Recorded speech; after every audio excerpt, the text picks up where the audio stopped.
I went early there. I went early, caught everybody by surprise. How are you? That wasn't the plan. It's not even 10 o'clock. I just realised I hadn't sorted something out, but here we are. Ladies and gentlemen, here we are. I know you can see me. Yes. I went early and I can't start the timer again. So I just thought I'd go with it. Just got to go with it, haven't you, sometimes? Yeah. You can't see me.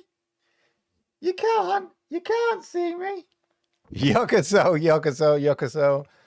Arigato gozaimasu. Welcome, welcome, welcome, one and all, to the Stadia Monday Night Chat, ladies and gentlemen. Yes, yes, yes. Episode 120. 120, ladies and gentlemen, on this fine August day, 1st of August. Hey, happy Stadia Pro Day, people. Yeah, it's Stadia Pro Day. It's Stadia Pro Day. Oh, yeah, we love a bit of Stadia Pro Day. Of course, let me know in the chat and all of that, whether you've had a chance to play any of the Stadia Pro games for August. Let me know your thoughts and all of that. But as we say, let's get this show. We're a bit premature there. Oh, that's what she said. Let's get the show on the road, shall we? Yeah. So welcome, welcome, welcome. Of course, as I said, to the Stadia Monday Night Chat, episode 120. I am your host. Yes, I am your host, Clive Illenden. You are most welcome. You are most welcome. Remember to hit the likes because I like them. YouTube likes them. And of course, it helps people like you, intelligent, bright people like you, find wonderful Stadia content like this.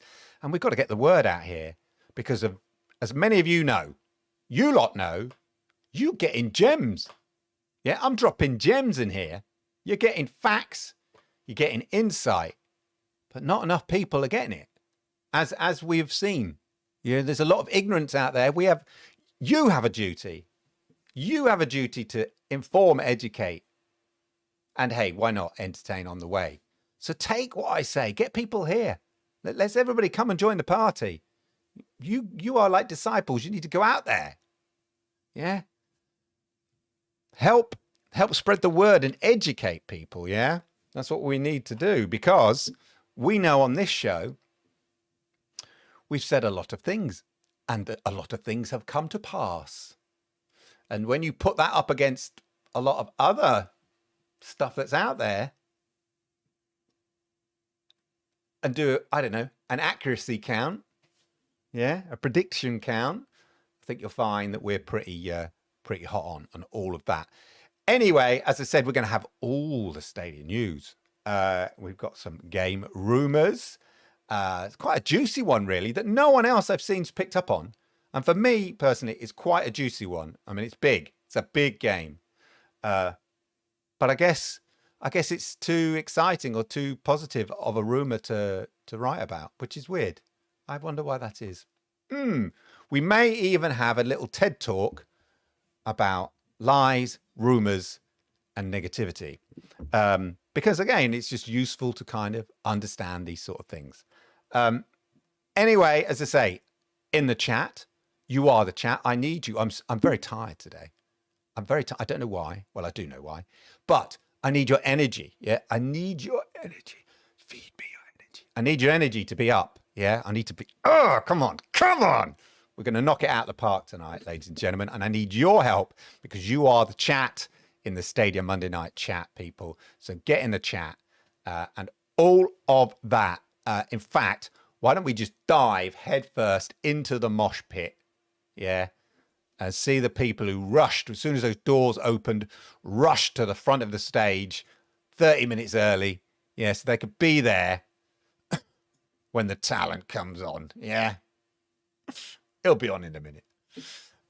Anyway, let's see who's in the front row and all of that. Yo, Bud. Lovely to see you, sir. Hey, yeah, indeed, Mr. Bayram plays Happy Pro Day. Whoop, whoop. Indeed.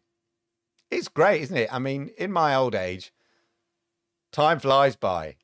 But it's nice that, to know that every few weeks, kaboom, Another load of games to have a look at. You don't have to like them all. There's always one or two at least. And it doesn't cost anything to have a little delve around, a little smooch, a little look around in those games. And yeah. Primo Ionic. Yeah, I think we had a few hooligans in earlier spilling the beer. That's what put me off. Inled. Inled will be appearing indirectly in the show a little bit later. A little sneak preview there, Inled. Yeah. Hey, Primo. Lovely to see you. Yes, I know. I hit the wrong button. Silly me. Liam. How are you, sir? Jay Lee. Williams. Clive is alive. Giving everyone a high five. You know it, sir. MM2K. As ever, Scooterama.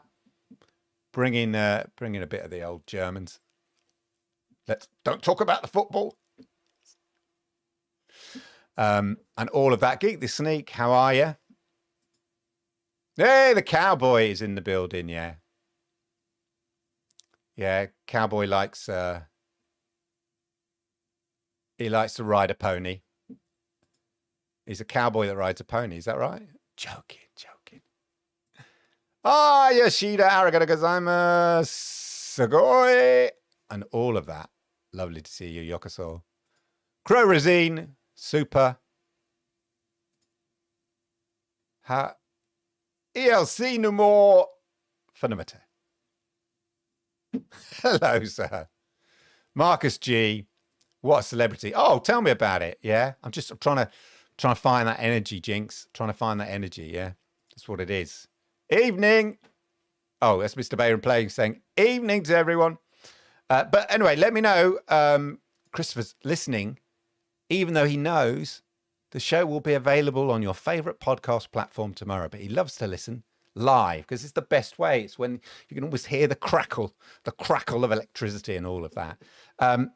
Don't forget, don't just say hello. Tell me what games you've been playing and all of that. So I completed, as I'm not a completionist. Well, I say completed. What I mean is I finished the narrative. I didn't go back and do all the, completed it, mate. Do all the bits. But what I'm saying is I did Valiant Hearts.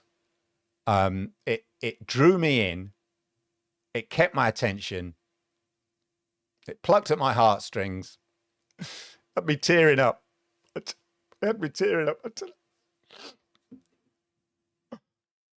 was tearing up at the end. Oh no! What a wonderful game. Beautifully illustrated. Challenging in places. Educational. Informed education. All of that, as I've mentioned before, I think.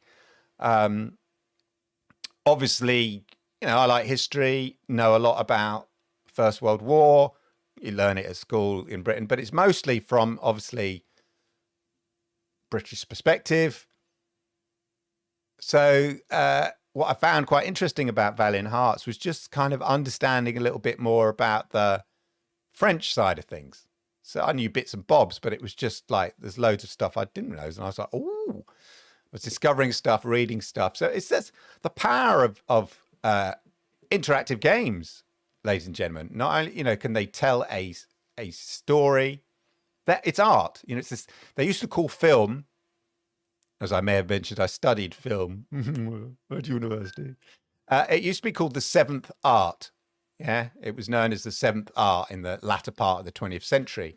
Film was never considered art, but, in the 60s, the French auteurs wrote about it and stuff like that. And then after that, people went to UCL and read all about the French auteurs and the history of film and all that. And then it became, so people understood, actually, it was, it's not throwaway, it's an art. And it became known as the seventh art.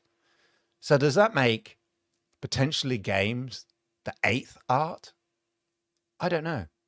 Anyway, things like Valiant Heart can sort of show you that there is art in games. And I don't just mean by art style. I mean, saying something culturally or significantly in interesting characters, telling interesting stories, relaying interesting information. Or on the other hand, it could just be bang, bang, whoop, whoop. you're dead, you know. But that's the beauty. That's the diversity you get with gaming. And Valiant Hearts, highly recommend it. Yeah, went through it. Interesting characters, beautiful art style, puzzle game, you know, classic at its heart. It's a puzzle game, but uses that mechanic to tell an interesting and beautiful story. Can't say enough about it. Loved it. And today I chased some cats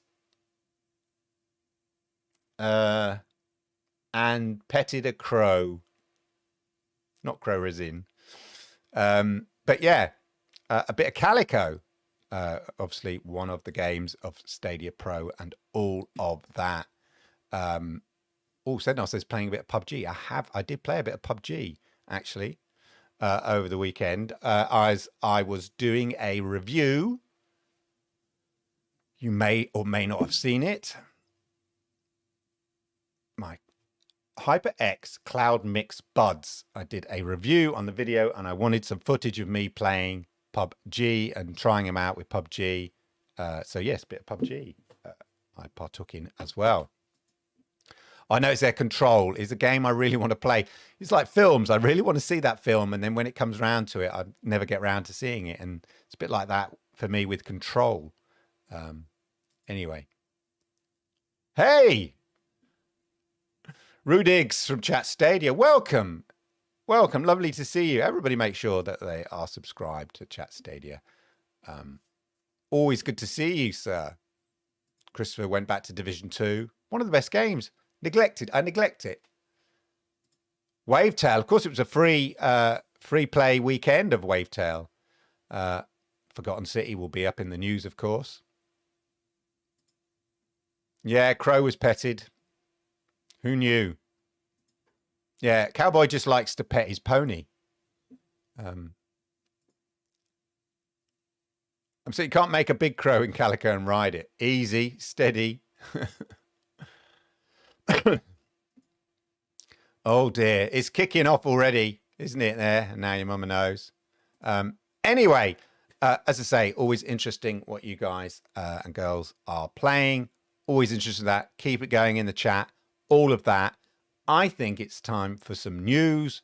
There'll be news, rumors, and the like, and all of that. So let me just check with Clive in the studio. And also check the right button.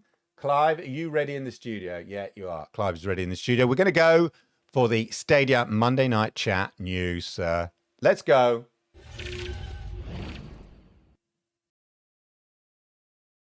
Thanks, Clive. Welcome to the Stadia Monday Night Chat news for the 1st of August, 2022. Today, of course, being the 1st of August, sees a slate of 6 new games arriving on Stadia Pro, including a brand new game to the platform. To give Stadia Pro members a flavour of the upcoming release of Saints Row this month, we get Saints Row the Third Remastered, which is joining Stadia Pro. This, of course, is joining the previous Saints Row 4 Re-Elected, which was a previous Stadia Pro title. Joining this game in the Stadia Pro library this month, we also see Big Truck Racer Monster Jam Steel Titans 2, platform classic Shantae Half Genie Hero Ultimate Edition, puzzle game Murder by Numbers, and the quirky strange Welcome to Elk. And joining Stadia Pro is a brand new title to the platform, Calico, the cat cafe open world game for cat lovers and all things cute and quirky. So that's 6 titles added to Stadia Pro this month, continuing the strong release pattern on Stadia Pro that we've seen over the last few months. Last week also saw the release of The Forgotten City, a game I'm not sure any of us were particularly aware was coming to Stadia, where you travel 2,000 years into the past to relive the final days of Roman City, where if one person sins, everyone dies. The Stadia blog goes on to say, combat is an option, but violence will only get you so far. Only by questioning an intertwined community of colourful characters, cleverly exploiting the time loop, and making difficult moral choices can you hope to solve this epic mystery. By all accounts, this 2021 BAFTA Games Award for EE Game of the Year nominee has had significant critical success, with a 10 out of 10 on Steam a 9 out of 10 on IGN, and a 4.35 out of 5 on GOG.com. So it's great to see a title like this coming to Stadia. This title is from Dear Villages and is an adaptation of an Elder Scrolls V Skyrim mod. As predicted on this very show, this brings the number of new games to Stadia in July to 10 games. But Stadia weren't done there. Oh, no. How about 11 games in July? Why, thank you, Stadia. Yes, there was a stealth drop at the end of last week of Neighbours Back from Hell from friends of Stadia, Handy Games. A game that celebrates Schadenfreude, i.e. laughing at other people's misfortune. A whole TV show based on playing increasingly outrageous pranks on your grumpy neighbour to keep the audience entertained and viewership numbers high. It's good to be bad in this early 2000s trash TV inspired slapstick extravaganza. Atari announced that Yars Recharge is coming on August 23rd, so competing with Saints Row there. Like Centipede Recharge, this is a reimagined version of an Atari 2600 classic, Yars Revenge, from way back in 1982. Dodge projectiles and nibble away the enemy shields to power up the mighty Zorlon cannon. Take down the Quotal space stations in this frantic bullet swarm shooter. Level the playing field by teaming up with a friend in two-player co-op mode. The free trials keep growing with over 120 free trials now available on Stadia. Yeah, I said that right. Over 120 free trials. As a further 17 new trials were added. And there's no account needed. You just click the link and you play. As ever, this is great to see, with additions like Farming Simulator offering up to 3 hours of gameplay for free, JRPG Legend of Heroes Trials of Gold Steel 4, and many, many more. At this rate, I can envision a time when virtually every game on Stadia will have some sort of free trial, which of course would be awesome. The power of free trials for those who are, let's say, Stadia curious, cannot be underestimated. Game rumours now. We all love a rumour. Dear Villagers, the developer behind the previously mentioned The Forgotten City, is also behind the strangely titled The Dungeon of Nahulbik, the Amulet of Chaos. A few beady-eyed observers, including Clive, thank you everybody, especially those late to the party, spotted the reference to this game on the Stadia blog when it was first published last week. It was on the front page picture when they first posted it, and was later hastily removed. So is this slight faux pas by Stadia an indication we could see this game coming to Stadia soon? And are there other games from Dear Villagers that might make the platform? Watch this space, of course. More rumours now, because we do love a good rumour. Beyond Good and Evil 2, a sequel to the amazing Beyond Good and Evil, a game I loved back in the day, is still in production. Now, this is an Ubisoft game and was teased way back at E3 in 2018. And then it seemed to go into some sort of development hell. And nothing was heard from that after that. I think the last bit of news came in about 2020.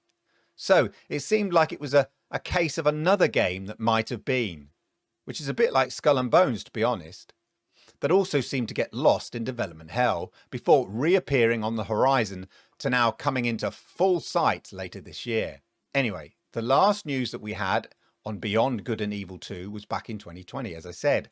But according to Tom Henderson, freelance writer, 190k followers on his Twitter with a history of game news, so not some random bloke on Facebook with a made-up name,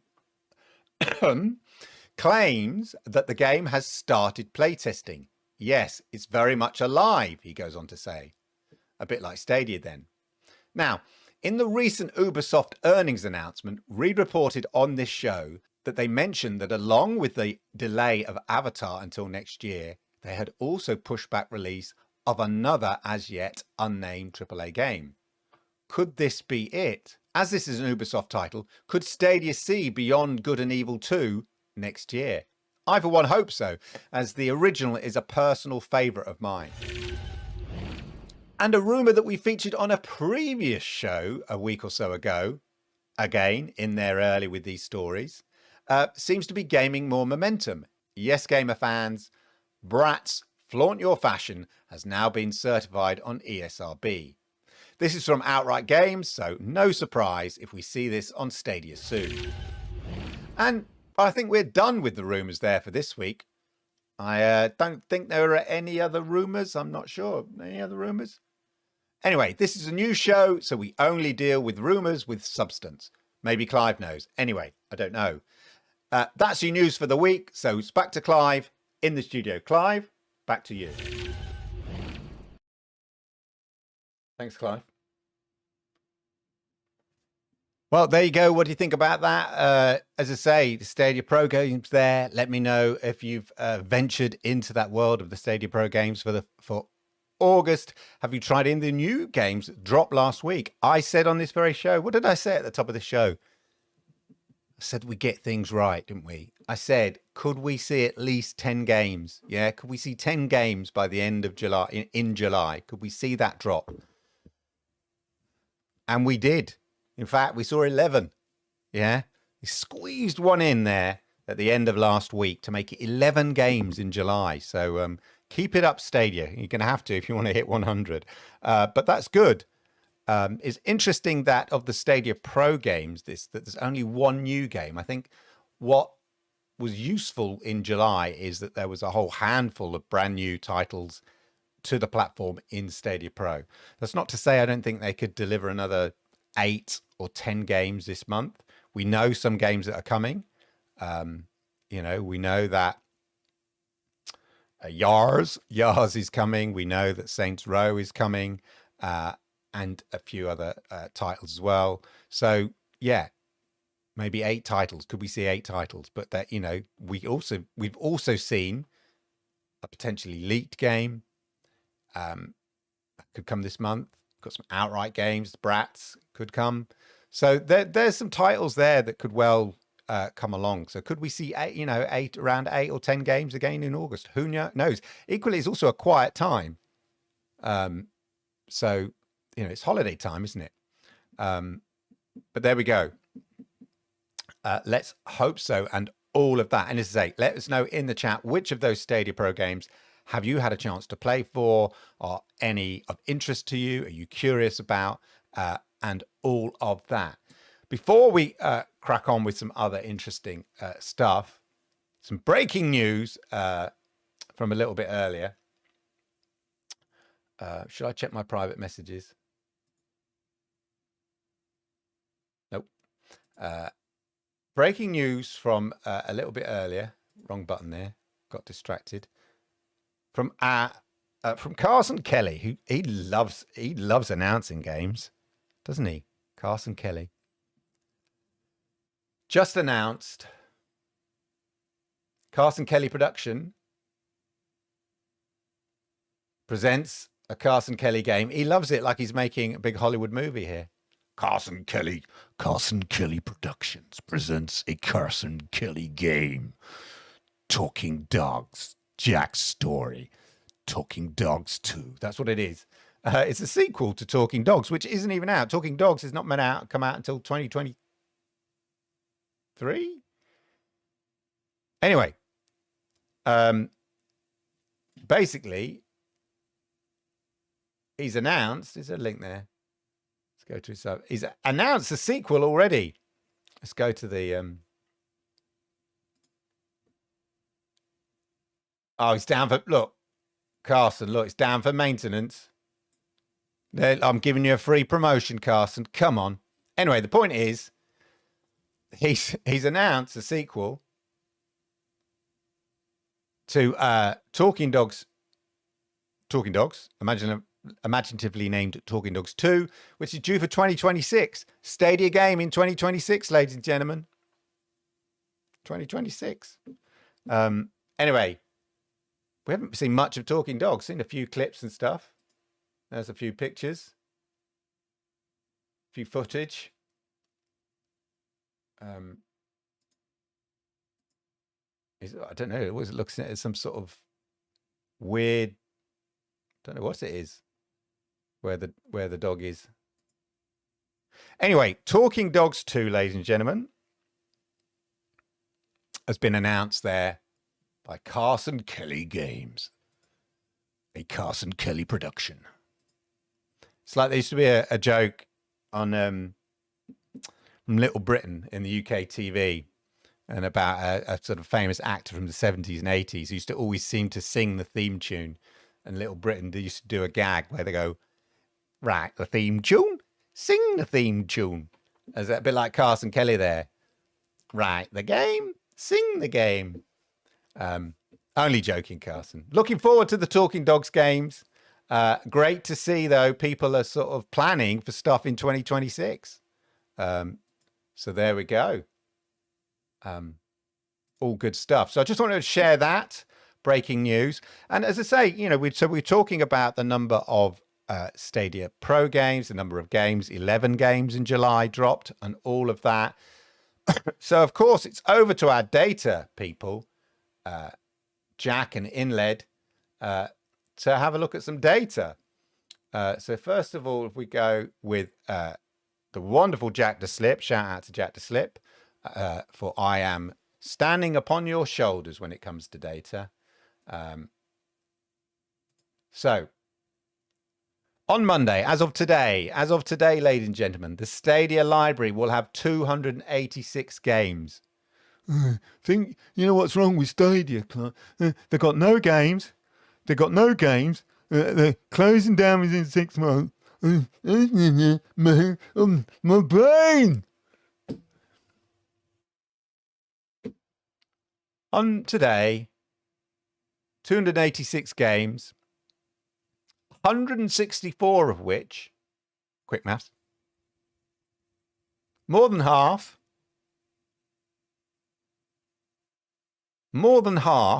been Stadia Pro, 52 of which a new Stadia Pro subscriber can claim, and we'll come to the status of the Stadia Pro, and I have a theory about it. I am adjusting my predictions for the end of the year slightly. I'm not, you know, I'm just trying to analyze these things. As a constant, you're constantly adding data into the machine, into the machine, my brain, to adjust things. And I have a theory about it. So we'll come to that when we look at Inled. But there you go. Not bad. 286 games. I mean, literally by the end of September, we will probably have 300 games by the end of September, which is not bad.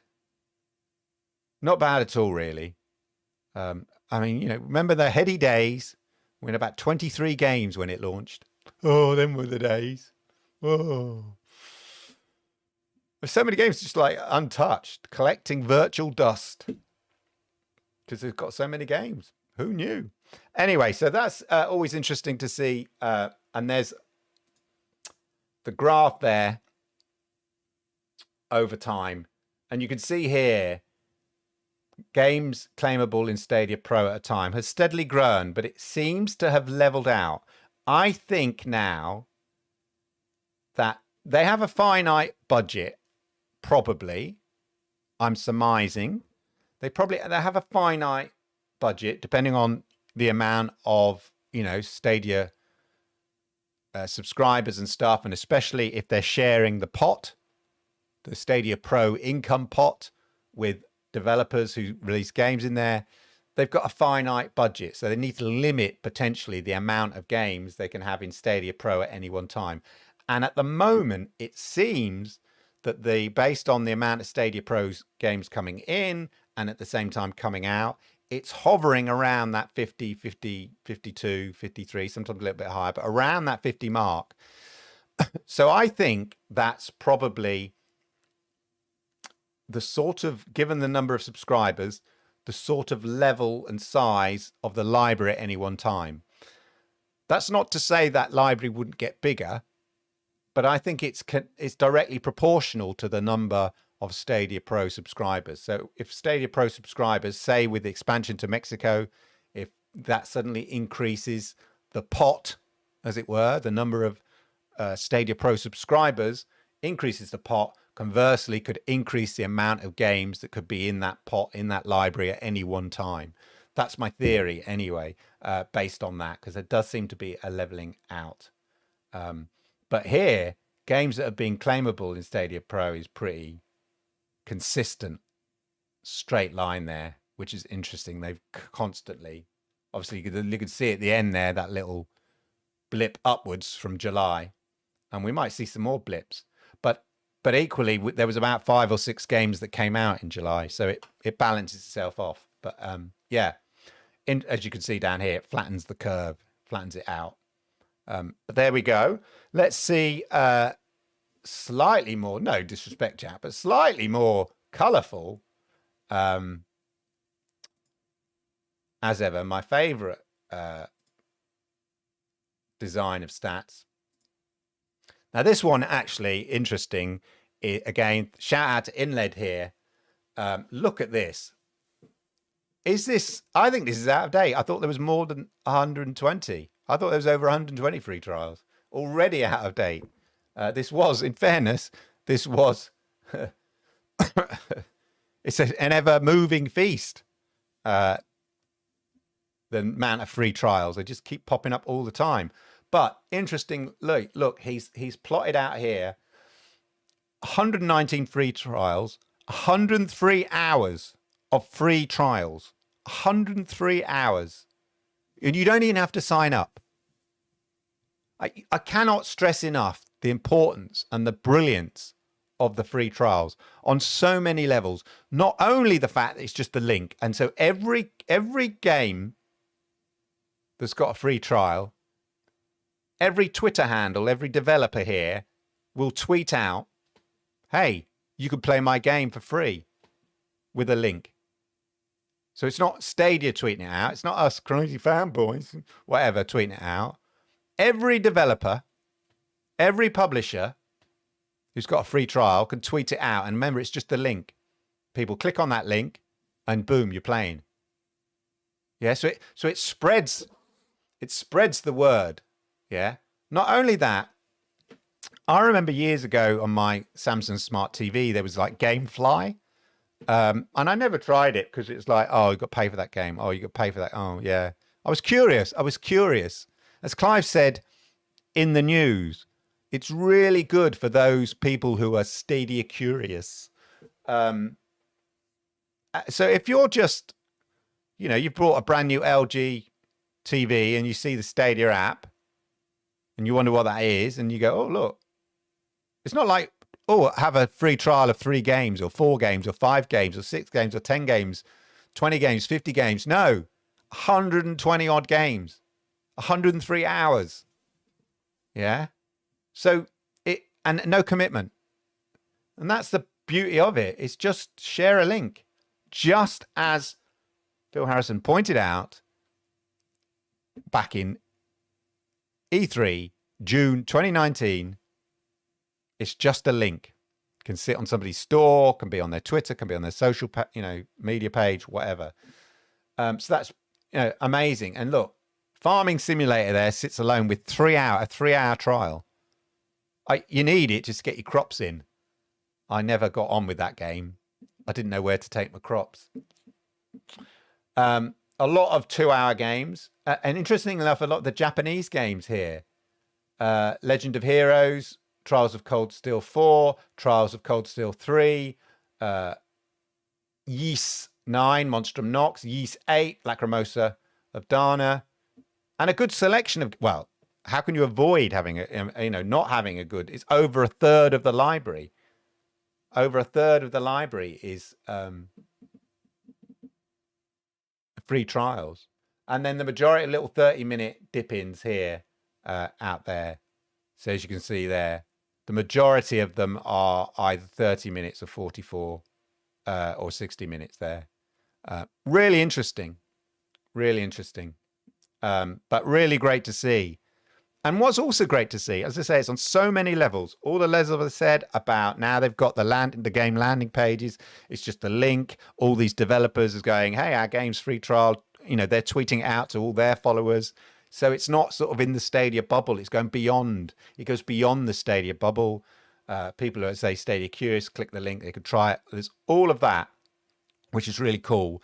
But secondly, the beauty is Karine Yap, head of Stadia partnerships, stood there in March of this year and said at the Google for Games Developer Conference, and I can almost hear myself getting frustrated now, given some, the recent nonsense last week.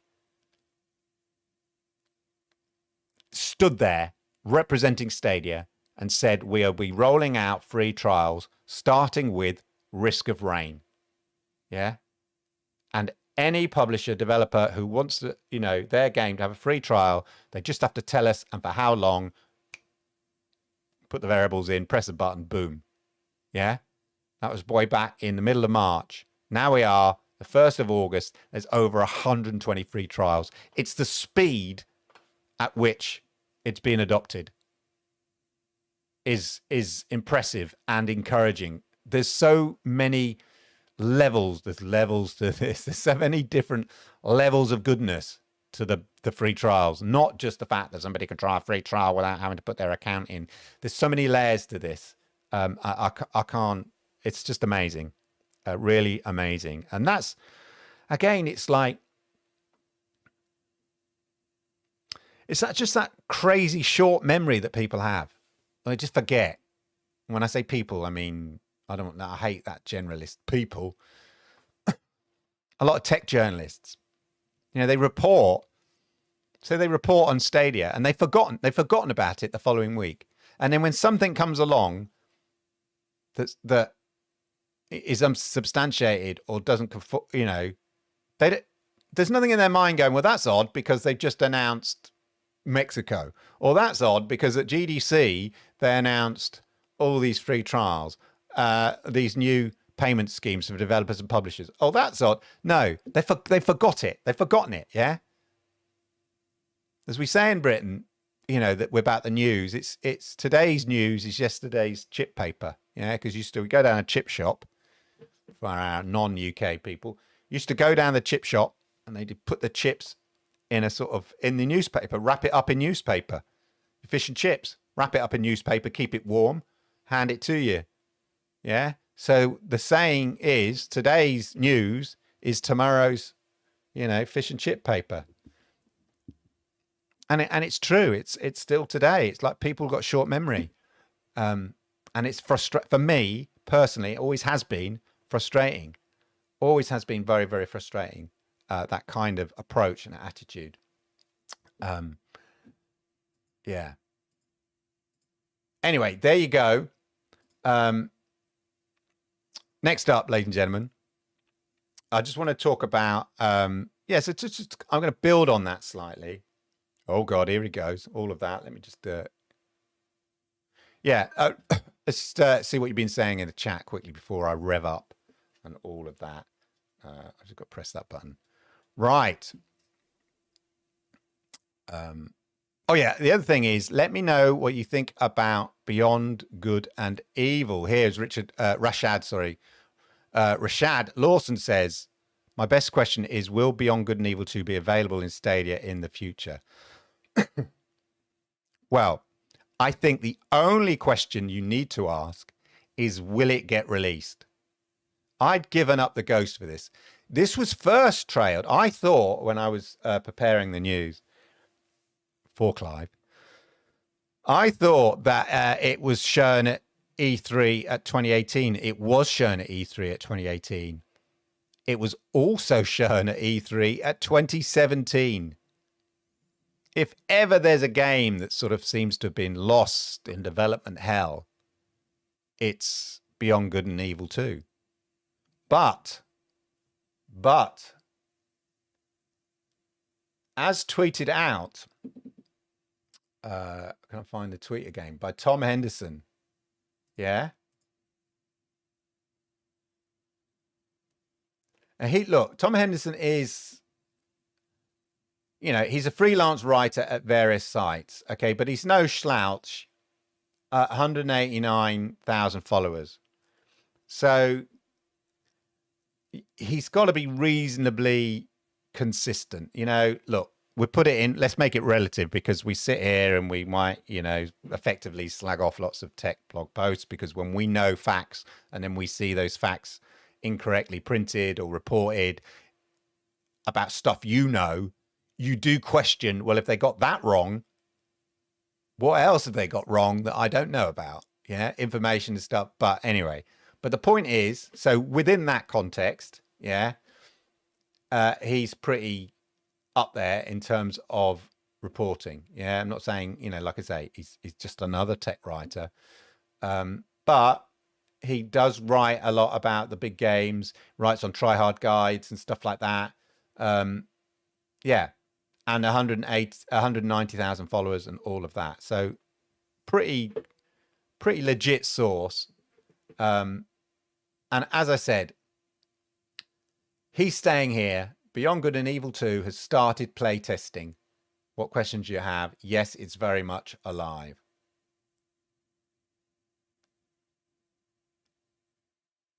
I'm just seeing if there's any other further correspondence that he may. No, he hasn't.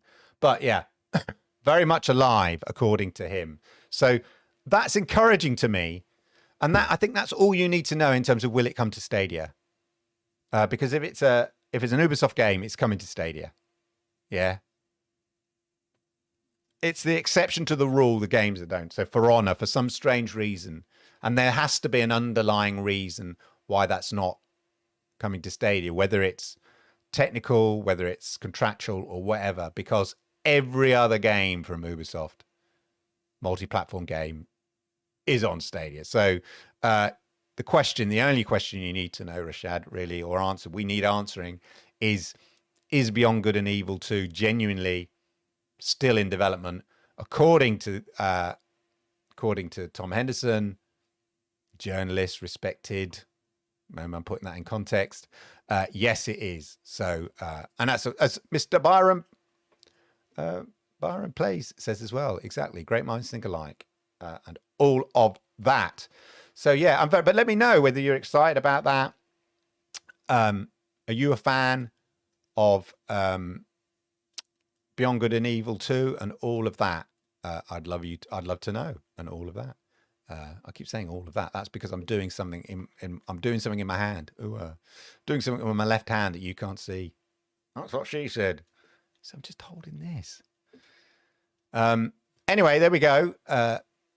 Talking Dogs 3 from bark to talk to walk. Yeah. Talking Dogs 3. Let's get on with the first game first. I'm sure it'll be very good. We've got cats and all of that. So why not dogs, ladies and gentlemen? Why not dogs?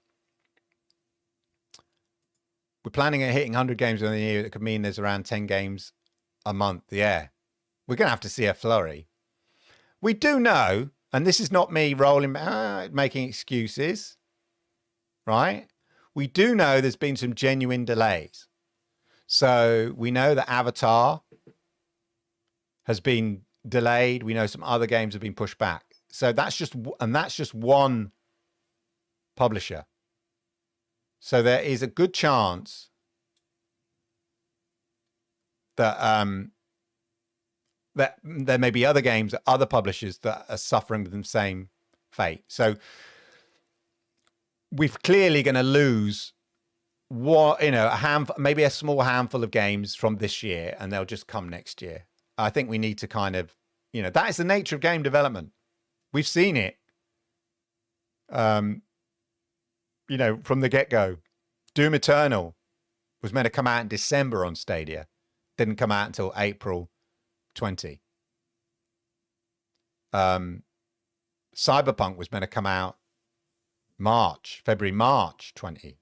Didn't come out until September time, whatever, October 2020. So we've seen slippage before. Inevitably, I think we're going to see some today. So yeah, 100 or thereabouts. If they do 98 and people come out of the woodwork going, they said 100 game. You just feel like, you know what I mean? For me, There or thereabouts is good enough. I'm not holding them to account if they, fall short. If it's 70 games, I'm going, come on, that's, hey, that's a bit disappointing. But I'm confident they'll do it, and we'll see a flurry of activity. We saw a flurry in activity of July. We just need a few more Julys, bish, bash, bosh, and you're good. And all of that. Anyway, so, ladies and gentlemen, as I said, we will go through. I just want to give a little TED lecture now about negative news. So I talked about in the news there, Beyond Good and Evil 2. Yeah? No one has picked up on that. He's got 190,000 Twitter followers. Yeah? I've not seen any other stuff about Beyond Good and Evil 2 in any of the tech press. That's a big game that's been in development hell for 5, 6, 7 years.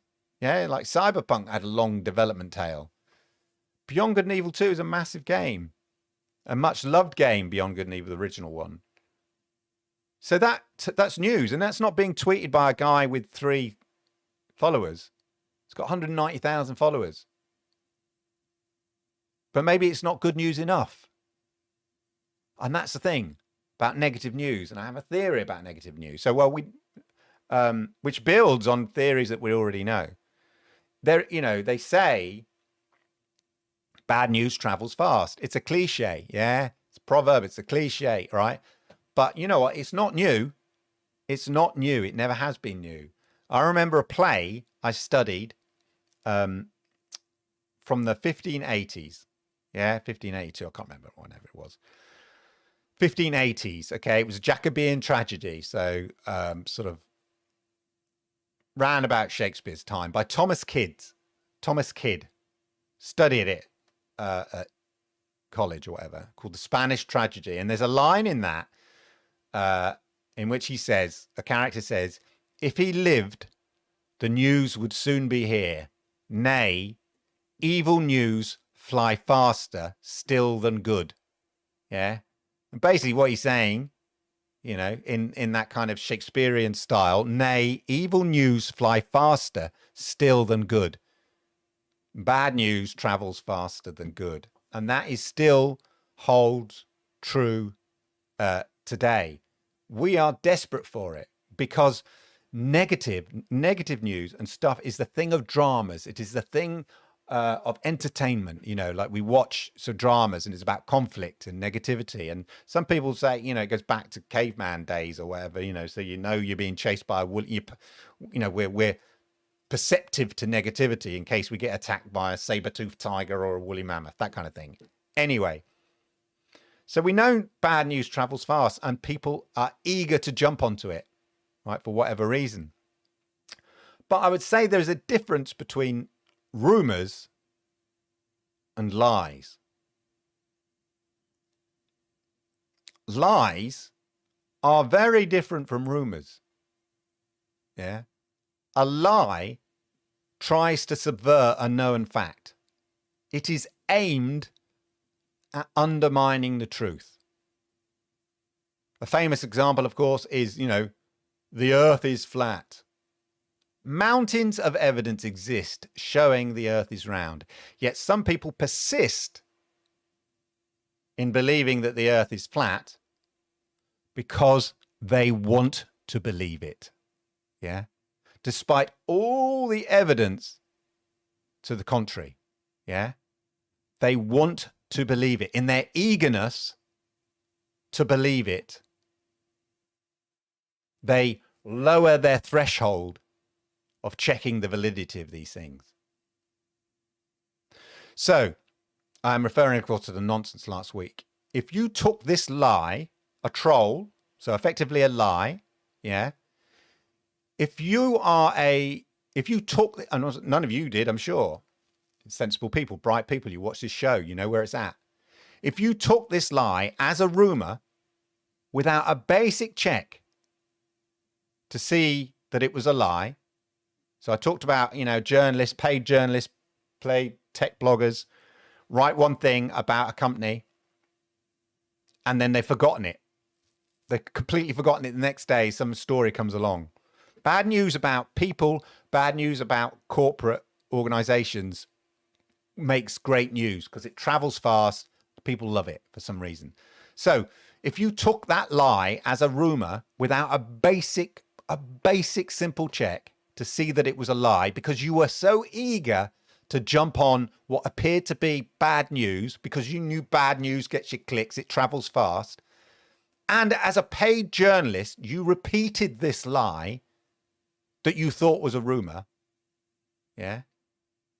It is the equivalent of seeing someone on the internet saying the earth is flat, not bother checking it, or even worse, as a journalist about physics or geography or geology, ignoring what you already know and writing an article about how it's rumored that the earth is flat because you want it to be true. I mean, imagine how embarrassing that would be. Yeah.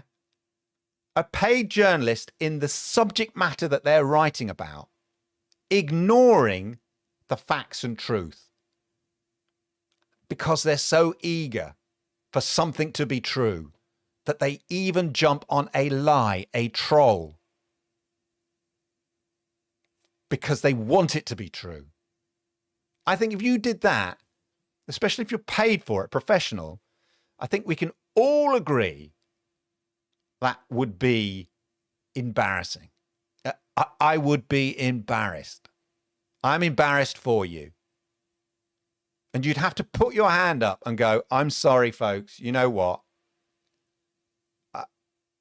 I lowered my judgment quality. I fudged up. Yeah. Because you know what? That's exactly what you did. Not you, because you're good people, but journalists who did that.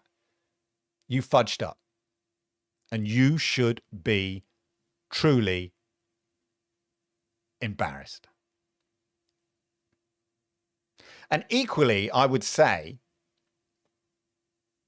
those that ran with articles a little bit later, who may not have run with that lie, but ran with the Google denies Stadia is closing articles, I think equally, I've seen IMM2K, praise them. I have a different view. I'm not praising people who run articles saying Google denies Stadia is closing. Because in a way, by publishing that response, you in some way legitimize the original lie from a single person, a known troll on Facebook that got misinterpreted as a rumor because it was retweeted by an established and openly admitting troll. It got a lie, suddenly became a rumor. So by publishing it, by publishing Google's denial, you're almost legitimizing the fact that there was this rumor, when what you should be publishing is an article about how a troll fooled the tech establishment. Yeah, that's what you should. That's where the story is. We fell for a lie. How did that happen? That is the article, not Google denies they're shutting down, because that's the equivalent of saying, the old phrase, when did you stop beating your wife? It's like, what? They can't win, can they? Yeah. You should have written about the troll, how a troll's tried to start a rumor, or how you all fell for, oh my God, weren't we stupid?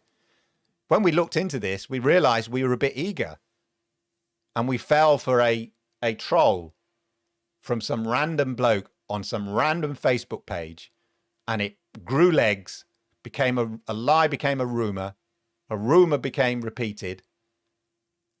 And, I don't have to, any person who studies history will know about the big lie. Yeah, you say something so outlandish and you say it enough, it becomes the truth in people's minds. And you see all the responses on all the articles of people going, ha, I knew they were closing. Oh my God, I thought they were closed already. They've way outnumbered anybody else.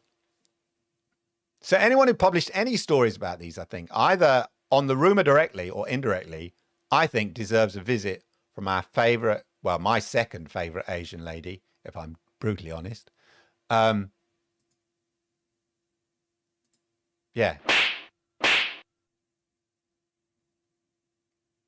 Anyway, let me know what you think. It was a bit of a rant. And there ends, ladies and gentlemen, there ends your TED Talk for today. I wasn't really going to go in full on that, but I just, you know, got a bit carried away on that.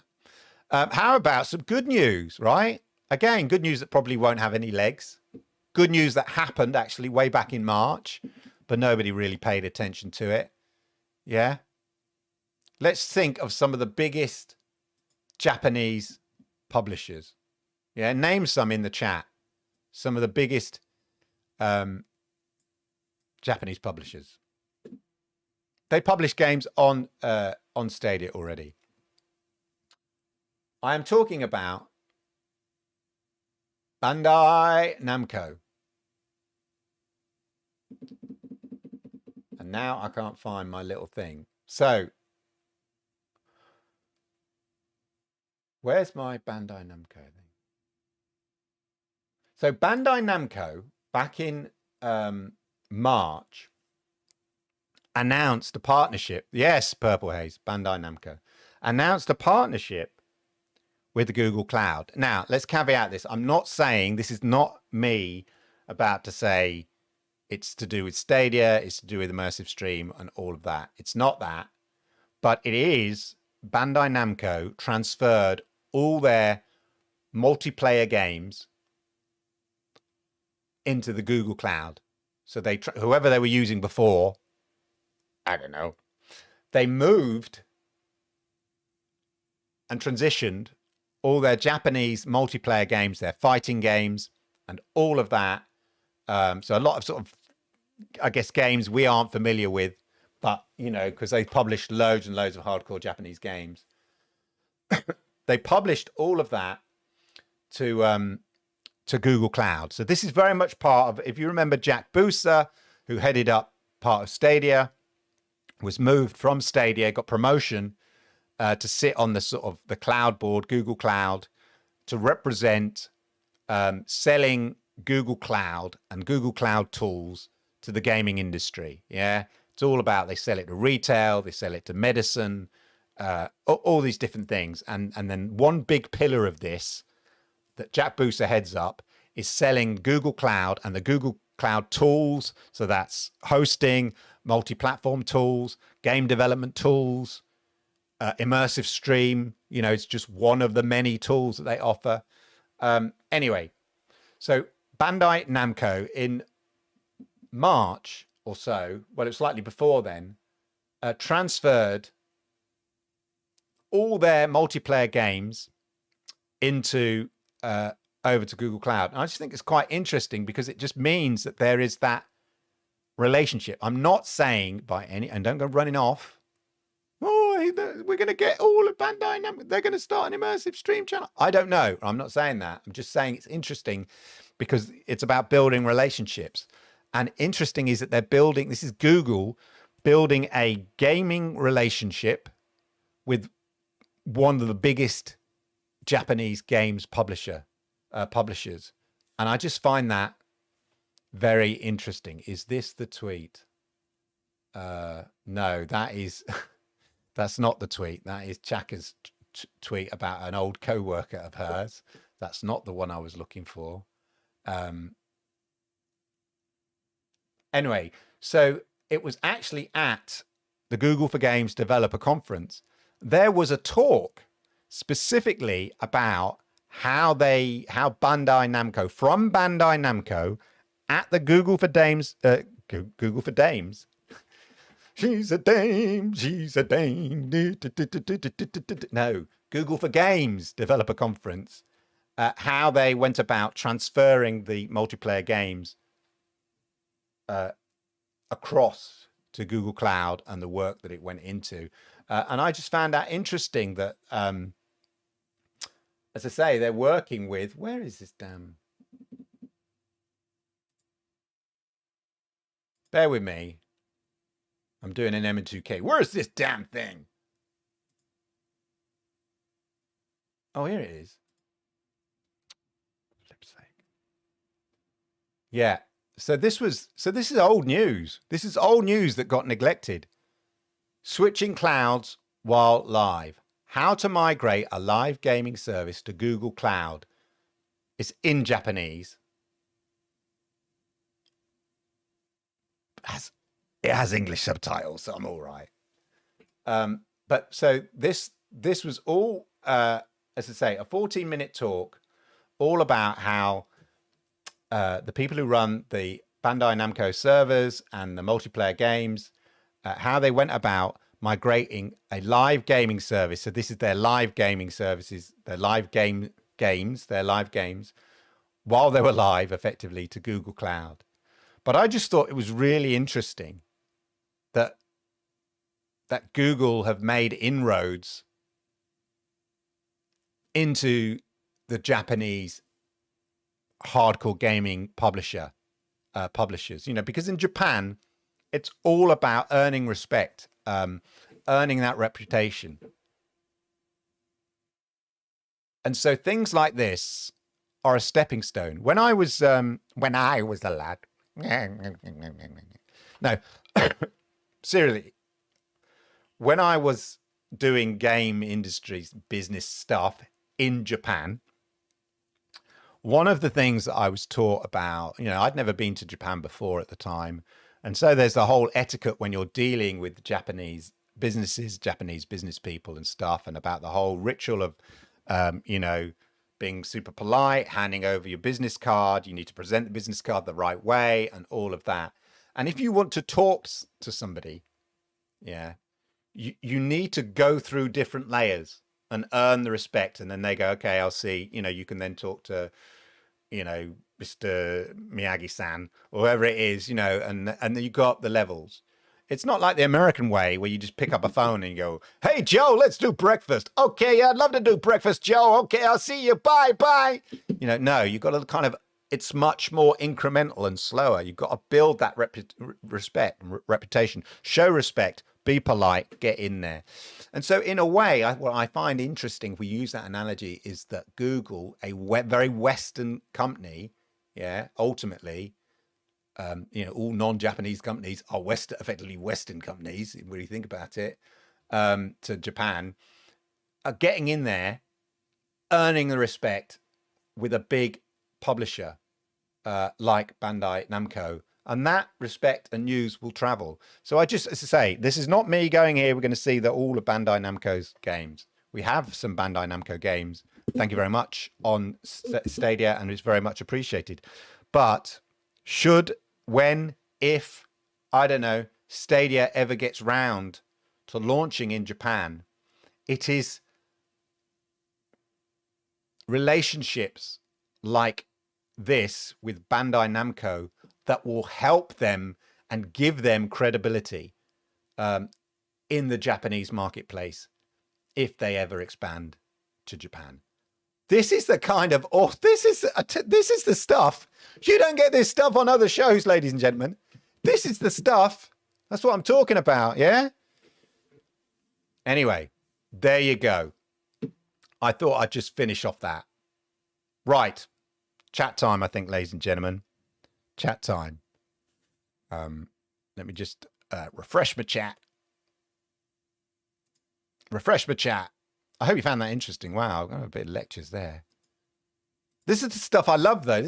I love exploring this stuff. I mean, obviously, we find everybody on, I get most of my news from Twitter and stuff like that, like everybody else does. And we all and you'll get stuff on the wonderful stadiadosage.com and Stadia Source and stuff like that. And, Bryant will pop up with stuff and things like that. And everybody sharing tweets. And I get sent tweets by people, who kind of watch the show. And I really appreciate that. Have you seen this? Have you seen that? But then I love going off and researching it. That's what I really, like doing. I like to delve down a bit. There's some rumors about another game that might be coming, as it turns out it wasn't. But I went straight to the developer, straight to the publisher, to see if I could find any clues, because I didn't want to put it in the news because it seemed like it was a mistake. As it turned out, it was a mistake. So I'm glad I didn't put it in the news. But it's stuff like that. I love doing the kind of research and getting in there. Anyway, chat time. I'm just going to swap between that. And hopefully, okay, for some reason, the chat's not popping up. Never mind. We will go through it anyway. Ron Slusher. Mr. Bayram, so on the subjects of the day, Mr. Bayram Plays feels that the end goal is to have all the games have a playable trial. I think there'll be some that just don't or can't. I can't imagine Take-Two. Have there been any Take-Two? You know, they're like, I can't be bothered. You know, there's gonna be some publishers who are like, I can't be bothered. Yeah, but all you got to do is tell us. No, I can't even be bothered to do that. I get Take-Two, I imagine. Are there any Take-Two games in the free trials? But imagine like a little go of Red Dead Redemption. 30 minutes of that, an hour, you know. So, but I can see most of them. I mean, why wouldn't you? Why wouldn't you? This is what you can do, you know.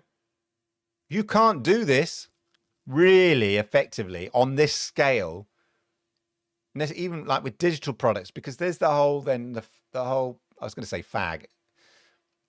I don't mean that in an American way, so please don't be offended. I mean, in an English way, a fag is basically, oh, I can't be bothered.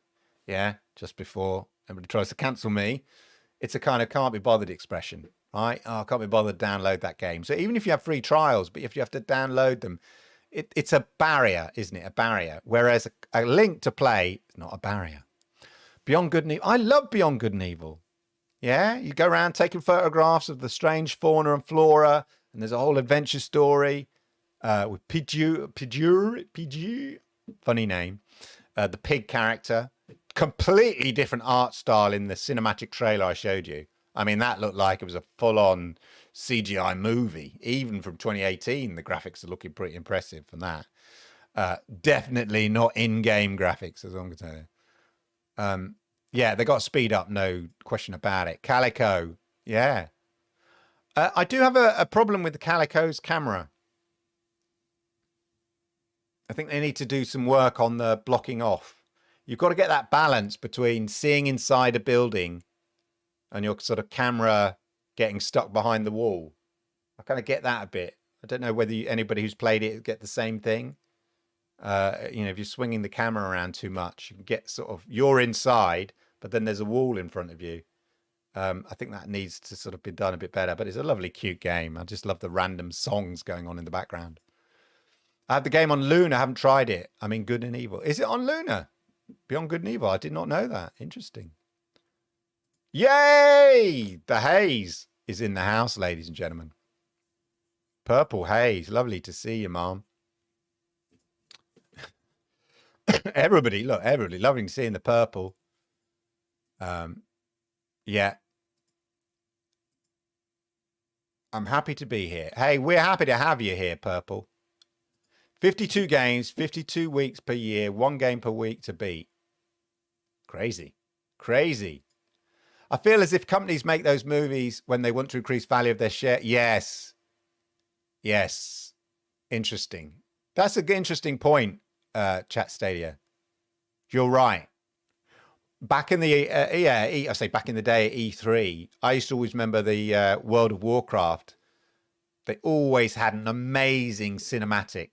And it became like an event at E3. So you used to be inside E3 and on the giant screens, they'd be showing the World of Warcraft cinematic for the next, you know, and they were always like blow your mind CGI kind of cinematic trailer for the next World of Warcraft game, whatever it was. And it became a highlight. But I think you're right. I think they're trying to pump up, in some cases, things like that. Those big overblown. I mean, that is a massive cinematic. That Beyond Good and Evil 2 for a game that's, you know, wouldn't even been due, even if they were on target back then, wouldn't have been available another 3 years. But there you go.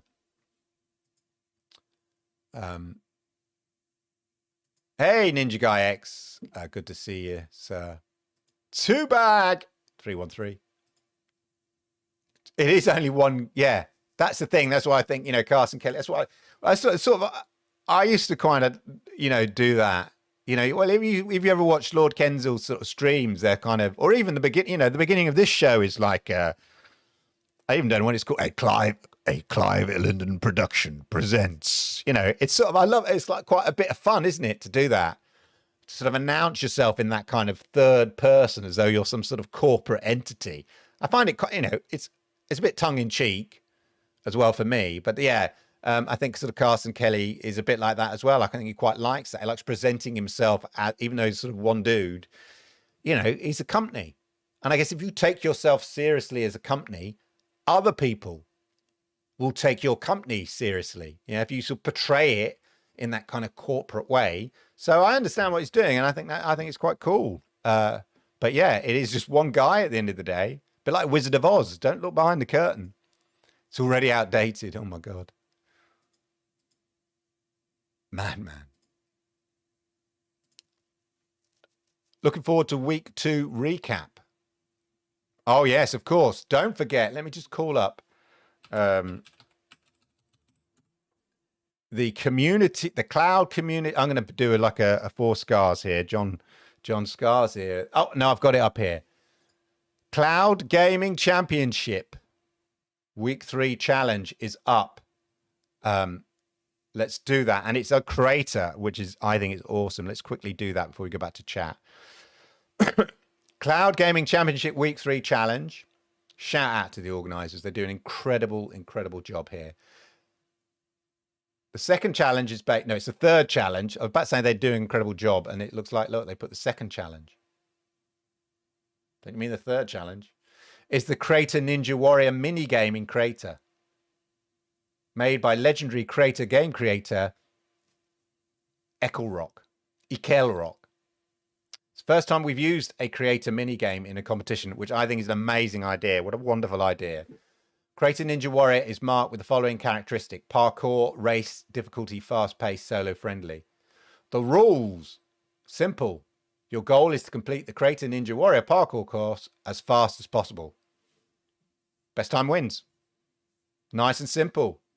So if you're up for it, a bit of speed running, the Creator Ninja Warrior, yeah, Ninja Guy X is up for it, I'm sure. Yeah, then get yourself over there. Get yourself, go to stadiadosage.com if you've not already registered for the competition. There's still time.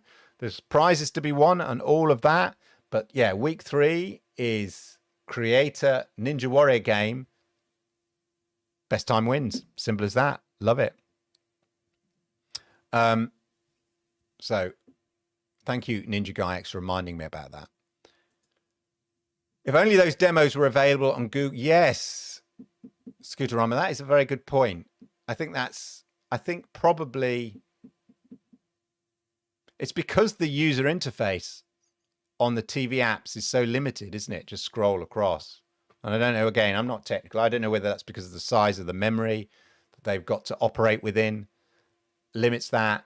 But yeah, I mean, you know, we've been saying for years they need to update the UI on the TV and the Chromecast with Google TV Look and Android and Google TV, Android TV, Stadia app and all of that, the LG TV app, Samsung Gaming Hub app. Definitely need free demos on that. Yeah. So actually my theory earlier falls flat on that bit. 3 hours to plow and plant a field. Get in there. Clive was also saying every game is coming to trials stage before you jumped in, I believe. Yeah. I think we'll get there. It makes sense. It's a no-brainer. Surely, if you're a publisher, a developer, why wouldn't it's a no-brainer? Yeah. And then it doesn't cost you anything to tweet out, really, does it? Yeah. Why don't you give my game a go? Especially new games. Hey, you can try it for free, 30 minutes. Try before you buy. Absolutely. Chip paper. Yeah, exactly. Fish and chip paper. Wrap up your fish and chips on a Friday night. Pop down a chippy, get some fish and chips. And they used to do it so beautifully wrapped. Well, I don't mean on Japanese standard beautiful wrapping, but I also was impressed as a kid. And I used to wrap the nice and snug. I used to walk out and sort of almost like a satchel of chips under your arm or something. Yeah. Anyway, there you go. Yeah, I can't believe it's still going. I look back at the last announcements of Beyond Good and Evil before that Tom Henderson tweet on their news site, on the official news site, and it was 2020, and they were talking about PlayStation 4 and stuff like that. So, like, that's well out of date. They've not updated. I think this is the play testing is people who already sort of part of the Monkey Space program. I think that's what it's called. And that would have been back in 2020 when you could join the Monkey Space program. Is he on drugs talking about Monkey Space program? No, that's what it was called, I'm sure. It is a good soundtrack. And you know, yeah. Have you played your soundtrack? Maybe play Beyond Good and Evil soundtrack on your radio show. The 100 game mentality. It is a bit, yeah. Yeah. That's the word for them. Consigno, I'm coming at you. They didn't fall for a lie. They just publish it because it's part of their narrative. It's popular to state. Well, that's what I'm saying. You're right, Jinx. They didn't fall for it. Well, they sort of fell for it. What I mean by they fell for it, and maybe it's a nuance here, is that they went for it because it's a part of the narrative, because the narrative being, you know, bad news about gossip about people, bad news gossip, and gossip about corporate organizations is what sells and gets you clicks and sells papers. This is not me just saying it. The studies have been done this. Theses have been written about this. So they published it because it fitted their narrative. And they were so eager for it to be true that they didn't check it and realize it was a lie. And in their mind, it was a rumor. So they fell for it in that way because of their eagerness of it fitting a narrative that sells, a negative narrative that a corporate organization is dying of some sort. As long as you say the word rumor, say struggle boxing. Yeah, we can say whatever we want. Well, like I said last week, didn't I? It's almost, I was like prophetic. More like pathetic. Shut up. I was prophetic last week, wasn't I? I said, and I tweeted it out actually, but on last week's show, I said how people print stuff that with no consequence, stuff that turns out wrong, or they say stuff that turns out wrong without any consequence. And they never go back and correct themselves, or very rarely, or unless they are forced to by law, and then it's quietly tucked away somewhere. So they've met their obligation out of law. There have been some cases, newspaper cases in this country, where part of the settlement of the case is not just money, but that the apology has to be on the front page or in a high profile position in the newspaper. And that's the sort of negotiation that goes on, not just the monetary negotiation, you know, the compensation, but the position of the apology. That's how important, because they know the Daily Mail, the Sun, whatever tabloid paper will just tuck it away on page 10. We incorrectly said such and such, such and such. Nobody reads it. Nobody cares, but they've met their obligation. Job done. So people say stuff, and especially, you know, amateur, like myself, you know, amateur, what I would call amateur vlog jockeys. Yeah, that's what we are. Amateur vlog jockeys. Like, you know, wannabe football commentators, sit here, spout all this stuff. But when you're wrong, say you're wrong, put your hand up. Yeah. Like, I've readjusted my expectation. I'm not sure we will get 70 games in the Stadia Pro library. I was just looking at the data and the trend was up, up, up. But now the trend seems to be leveling off a bit. And so I'm thinking maybe there's a finite amount of money in the pot for now, while the subscriber base is where it's at. When the subscriber base grows, so the pot grows. So that's what I'm thinking, you know? So that's adjusting it, you know? It's not moving the goalposts or anything like that. It's admitting that maybe it needs a revisit given the new data that we have. And that's legit. Hey, Sooner Live, how are you? But, you know, if you say like outrageous things that turn out wrong, well, I have a low threshold for credibility, for other people's credibility. If you know, break it with me, I'm like, what? Slap, slap. Yeah. Asian lady. She had to come out. She had to come out today, didn't she? Look. Yeah. So many people deserve that. I mean, I was embarrassed. I tried to. I deleted so many tweets because, in a way, getting involved in it legitimizes it.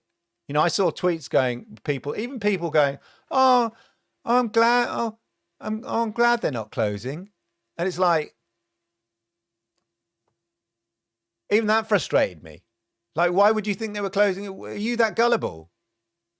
Like, why are you even saying a lovely even like a nice statement like that wound me up. It was crazy. I was getting so worked up, and I just deleted so many tweets before sending them because I just thought, no, I just have to walk away. It was so frustrating. It was so frustrating. It was bad news travels fast. Inaction. Inaction. Capcom. Good guess. You got it though. First time. First time. Yeah, it was Bandai. No, we didn't see the first one, Jinx.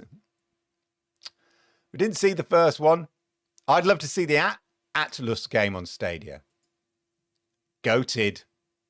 Bandai Namco is the GOAT. Atlas, I'm unfamiliar. Ninja knows every game. Jesus. Hey, Suarez. Don't apologize, sir. You can listen on the podcast. Indeed, you can. You did. You asked me, and I reminded me that I used to do it, and then I found a way that I can do it really quickly. Suits me, suits you, and all of that.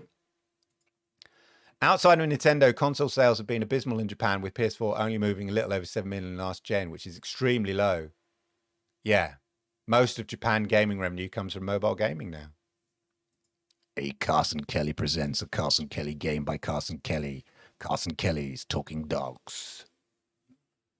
We're only having a Josh Carson Kelly. We are, many of us are, because I know you watch the show, because you showed your appreciation when I shouted you out.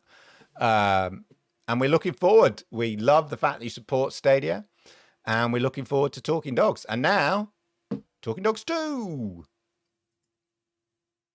Oldest daughter woke the youngest daughter up. Nightmare. You can catch up, Pedder. It's okay. I can't wait for tell us about it sooner. The TV UI definitely needs updating. I don't know. Again, I'm not super technical about it. It must be to do with the memory space or something like that. And then they're going to have to make it work across now. Used to be just make it work, for the Chromecast, for Google TV effectively. But now make it, they have to work with LG to update that one, work with Samsung to update that one. But yeah, land of the nod. Is Saints Row the Third remastered as close as Stadia will get to a GTA title? Is there an online version to play with other players? Well, I think you can play Saints Row, the new one, with other players, I believe. So that is also probably slightly, as I understand it, it's still got the kind of outrageous humor and stuff like that, but it's slightly more, I want to say based in realism, but it's not. But it's probably more GTA-like.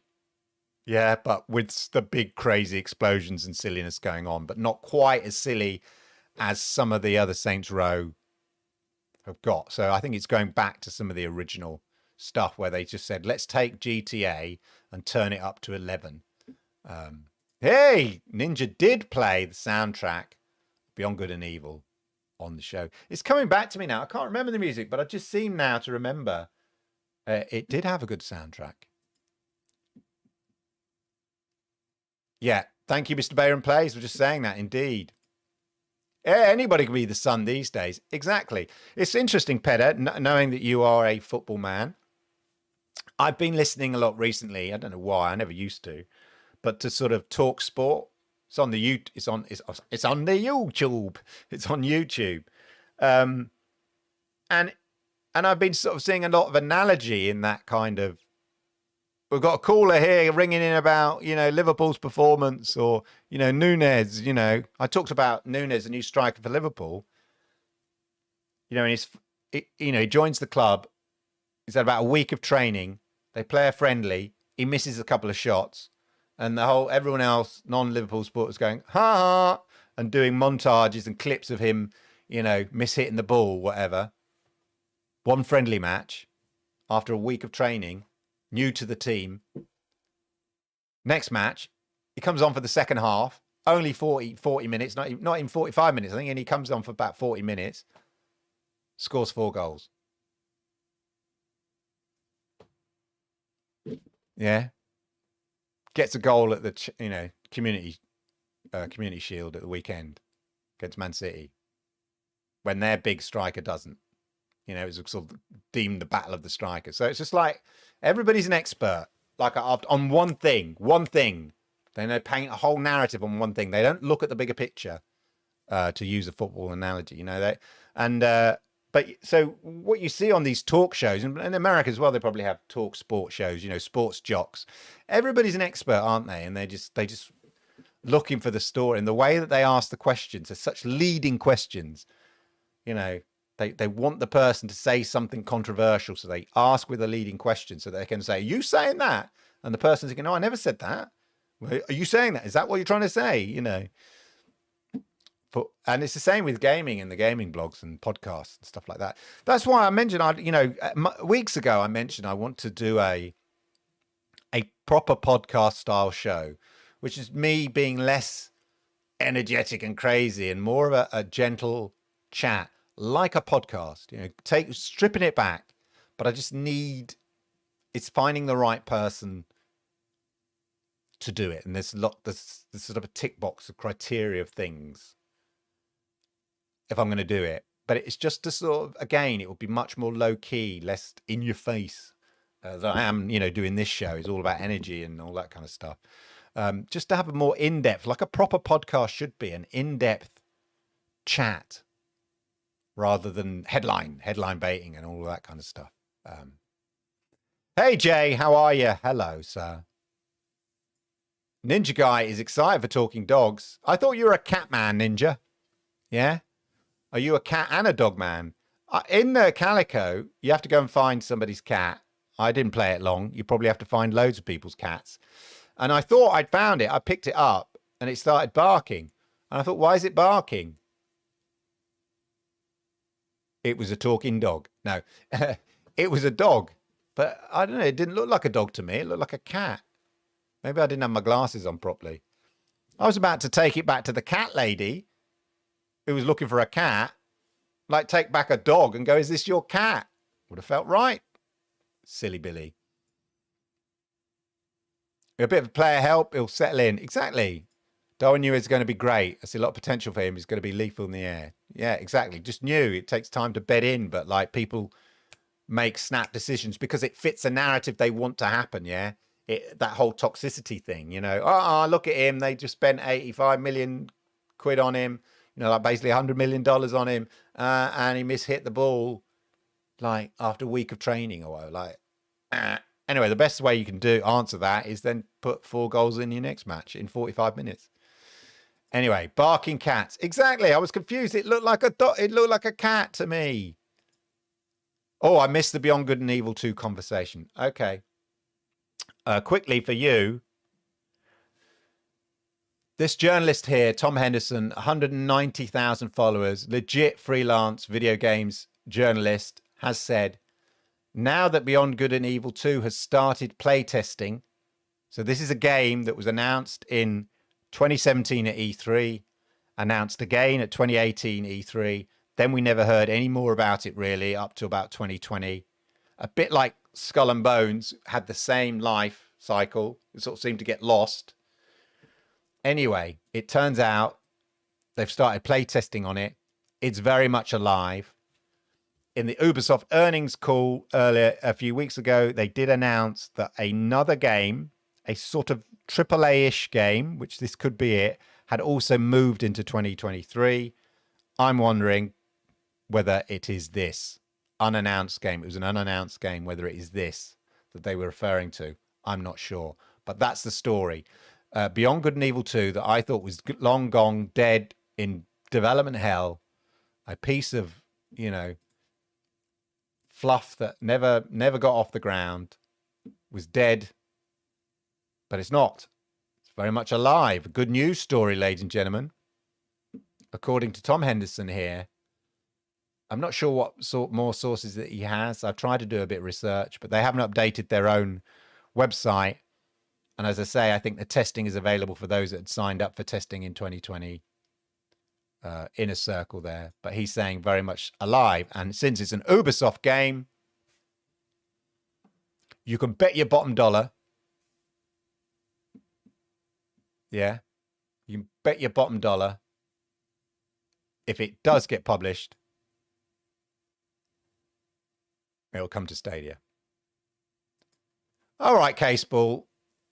Newcastle will be a team to watch this season when they spend another 150 million before the end of the transfer window. It's suddenly turning into he's suddenly turning into a football podcast. Stop it. Hey, Starkest Guy, I just subscribed. I reckon BG&E look almost completely different than it did 4 years ago. Oh yeah, they've gone for that kind of, yeah, it had that lovely sort of slight cartoony style. Definitely that kind of PlayStation 3, I want to say, look, Xbox 360 style, slightly cartoony. And they've gone for a much more, because I remember the trailer, the Beyond Good and Evil trailer, 2017 one, like there was a lot of swearing in it. I'm not going, oh dear, a lot of swearing in it. You know, it's just very different, more sort of realistic take on it, much more gritty, hardcore stuff like that. Yeah, we are getting excited for FIFA. Yeah, now you mention it, can't wait to play as Nunes. Yeah, put Nunes in the team there. Well, it is the Stadia Monday Night Chat, right? Football has stadiums close enough. Exactly. Can't wait for FIFA and all of that. Yeah, neither can I. It's going to be good. Right. Well, since we've sort of turned, ladies and gentlemen, yeah, hype. Maybe we just have a FIFA. I don't know enough about FIFA. I love playing FIFA. My son knows more about FIFA, how it all works. He watches all the FIFA YouTubers who just, hardly play games. They just open packs and stuff like that. So, but maybe I'd love to have a show that just dedicated to FIFA. But if I just knew enough, maybe I get my son to teach me. My son and I completed both RE7 and Village over the weekend. They both run awesome on Stadia. Any news on Reverse? No, it's still meant to, I think, around about end of October, isn't it? October the 31st, Halloween, something like that they're going for. That's what I think anyway. Hey, Jeremy, how are you? Good to see you, sir. Well, there you go, ladies and gentlemen. I hope I covered off most of the stuff. Yeah, let's see if anybody picks up on the Beyond Good and Evil stuff. I've not seen anybody else talk about it. And it's certainly, as rumors go, I think it has more legitimacy than some other game rumors that we touch on. So I'm surprised that no one else is talking on it. And if they do, you are welcome, ladies and gentlemen. As ever, you are welcome. There we go. The swearing didn't fit well. That was it. Yeah, but apparently a style they wanted to go for originally, but was worried the audience would think. Yeah, I think you're right, Stark. I remember there was some controversy around it back in the day because of the swearing. It just seemed to... It was such a cute, gentle, lovely game, the original one. Very accessible. It was like not aggressive in that way, and it just felt like a very inclusive game. And yeah, that seemed to be like a gear change. 28th, Reverse, same day as the Village. That's what I thought. End of October. Thank you, Mr. Bayron Plays. Is the Village DLC free? Some of it is. Some of it is. The Robin stuff, I'm not sure, is free, but I think the rest of the stuff is. I'd say I haven't checked for a while, but check Capcom's site for that. Well, Pedder, that's what I'm saying. No, it's around £16. Thank you, Mr. Bayron Play. At least some people are paying attention. God, I get angry when I watch podcasts and people go, "What is that thing? What is that thing?" They don't know. And here you are. You're showing me up, sir. I hadn't done my research on that particular thing. I didn't have it in my head. Anyway, there you go, ladies and gentlemen. Thank you. I really appreciate you coming, watching the show, putting up with my rants, my TED lectures, and all of that. I hope you felt informed. I hope you felt educated. I hope you felt entertained. Yeah. All three in a beautiful, warm, cozy mix, like a beautiful cocktail. And all of that. Why don't we try to recreate all of this? Yeah. All this wonderfulness, and learn more stuff. Never stop learning. Yeah. Same time, same place next week. You lot have been wonderful as ever. Thank you and goodbye.